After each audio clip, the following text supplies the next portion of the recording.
U.S. Secretary of State John Kerry is back in Israel for the latest round of peace talks, his fifth solo trip to the country since April. In Jerusalem and Bethlehem, Kerry is to go over developments in the negotiations, which have been ongoing with no tangible signs of progress since July, with the halfway point of the 9-month timeline for reaching a deal quickly approaching.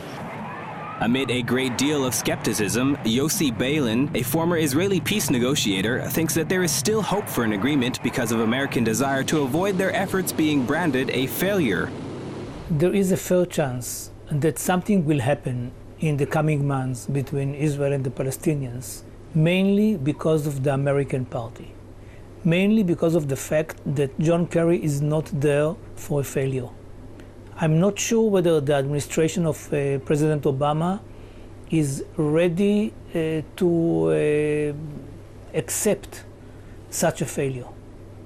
Because if the negotiations fail, the situation will be worse than at their beginning. Opinions on the street aren't quite so optimistic, however. In Tel Aviv, one man called the prospect of peace between Israel and the Palestinian Authority totally virtual.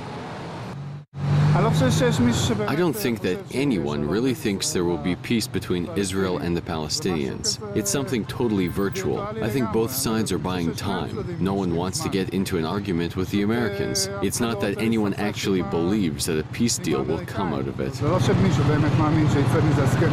In Bethlehem, many Palestinians have also showed little hope for the negotiations.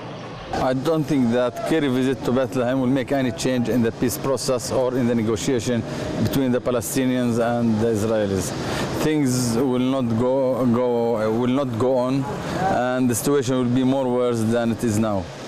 Last week, Israel released a second batch of 26 Palestinian prisoners serving time for the murders of Israelis, part of the deal that got the talks started earlier this year. The Jewish state also announced plans for new construction in East Jerusalem, angering the Palestinians who claim the territory as part of a future state. Israel, however, has said these settlements are in blocks that would already be part of land swaps in any future deal.